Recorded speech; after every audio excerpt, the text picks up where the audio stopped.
তিশাকে নিয়ে এগুলো বলো না। মানে গাইস একটা কথা বলি, এই হিজড়া সব সময় আমাদের পিছে লেগেই আছে, মানে ছাড়াতেই পারতেছি না। এই হিজড়াকে নিয়ে আমার আর কিছু বলার নাই। এই হিজড়া আজকে লাইভে গেছে, লাইভে যে বলতেছে যে আমরা নাকি ওকে ফেক আইডি থেকে কমেন্ট করছি, মানে এগুলো আমাদের হচ্ছে মেসেঞ্জারে সবাই স্ক্রিনশট দিচ্ছে, বলতেছে আপু দেখো তিশা তোমাদেরকে নেই, এগুলো বলতেছে। তো আমরা নাকি ওকে ফেক আইডি দিয়ে কমেন্ট করতেছি, লাইভ করতেছে, মানে আমাদের নাকি নাম নাই। মানে গাইস একটা জিনিস আপনারাও জানেন যে লাইভে এসে কে কান্না করে বলছে, তিশার মা কান্না করে বলছে তার সংসার চালাইতে হইতেছে ফার্নিচার বেচে ঘরের, ঠিক আছে। তো আমার কথা হচ্ছে যে ওর ভিউ কমে গেলেই আখি রাজা মৌসুমী, ওর ভিউ কমে গেলেই আখি রাজা মৌসুমী, মানে আমাদের পিছুই ছাড়তেছে না, ঠিক আছে। ওই চামচাদা এই লেসবিয়ান মানে নিজেকে যে কি মনে করে গাইস, আমি আসলে কি বলবো ওকে নিয়ে, কিচ্ছু বলার নাই। কি অবস্থা আপু? এই তো ভালো, কেমন আছো?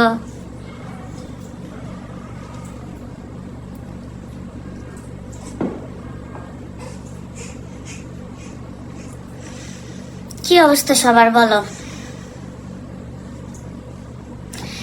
ও নিজে, ঠিক আছে, তিশা নিজে আমাদেরকে একদিন বলছিল যে ওর মা নাকি ওর সৎ একটা বাবা ছিল, তাকে খুলে নাও তো, ওর সৎ একটা বাবা ছিল, ওর মা নাকি ওকে থাকতে বলছিল ওই সৎ বাবার সাথে, ঠিক আছে।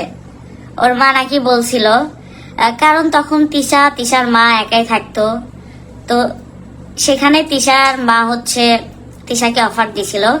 সেই তিশা আমাদেরকে হচ্ছে ওর বেডরুমে অনেক কথা শেয়ার করছিল যে আমার মা আমাকে অনেক কষ্ট দিছে, এই যে এগুলা করছে, আমার সৎ বাবের সাথে আমাকে থাকতে বলছে, দেন আমি থাকছিলাম একটা সৎ বাবের সাথে। মানে গাইস ও, আমরা কিছু বলতে চাই না কিন্তু আসলে বলা লাগে, বুঝছেন। ও যে কথায় কথায় আমাদের নাম কামায়, যে ভিউ কামায়, আমাদের বলা লাগে।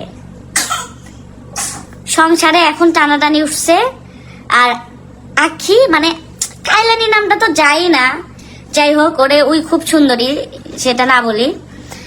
আখি রাজা মৌসুমী, ওর এক্স সতীরকে কিছু বলতে গেলে রাজা মৌসুমী, মানে এগুলা মিন করে বলবেই, ঠিক আছে। মানে একটা আসলে ও তো মেয়ে না, ও তো হিজড়া। ও আমার হাজবেন্ড ওকে কি বলেনি, ও যদি একটা মেয়ে হইতো, ঠিক আছে, তাইলে নেক্সট টাইম আমাদেরকে নিয়ে আর কথা বলতো না। ও ইউটিউবে লাইভে গেছে, এটার আমার স্ক্রিনশট দিচ্ছে সবাই, যে ও এগুলো বলতিছে।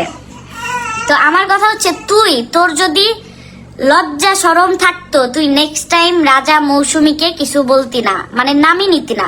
মানে তোর ভিউ লাগবে, তোর টাকা লাগবে, তোর খাইতেই হবে, ভিউ লাগবেই তোর, মানে যেমনি হোক, রাজা মৌসুমীকে দিয়ে হোক, আখিকে দিয়ে হোক, যেমনি হোক তোর ভিউ লাগবে, তাই না? এখন সংসারে টানাটানি আর ভিউ লাগবে, মানে এর ধান্দা একটাই, ওই কিভাবে ফর ইউতে থাকবে, ওর ধান্দা একটাই, কিভাবে ভিউ আনবে, কিভাবে সংসার চালাবে। ওর মাকে ও এমন কথা বলে, এত বাজে কথা বলে, মানে আমাদের কাছে, আমরা বাহিরের মানুষ, আমাদের কাছে এত বাজে কথা বলছে, আমি আসলে এগুলো বলতে চাইনি, বলতাম না, কিন্তু ও আসলে নির্লজ্জ, ঠিক আছে, ওর লজ্জা নাই, শরম নাই, কিচ্ছু নাই। যদি থাকতো নেক্সট টাইম আমাদের নাম উঠাইতো না। যে জায়গাতে রাকিব ওকে এত বাজে কথা বলছে একটা ছেলে মানুষ হয়ে, সেই জায়গাতে আমাদেরকে নিয়ে কথা বলাই উচিত না ওর। ও আমাদেরকে নিয়ে আবার খোঁচায়, আবার যাতে আমরা কিছু বলি, আবার যাতে ও ভিউ পায়, আবার যাতে ফর ইউতে থাকে, এই ধান্দা। এই রাজা মৌসুমী আমাকে নিয়ে যদি লাইভ করে, আমি তো ফর ইউতে থাকবো। পাখি খুলে নাও তো।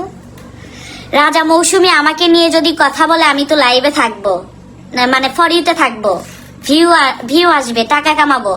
ওর ইন্টেনশন একটাই, ও কিভাবে টাকা কামাবে, ঠিক আছে। মানে তোর রাজা মৌসুমী ছাড়া আর আখি ছাড়া কোনো ভাত নাই, ঠিক আছে। তোর ভাত কামাই, তোর টাকা কামাইতে হবে, তোর ভাত খাইতে হবে আমাদের নাম নেই।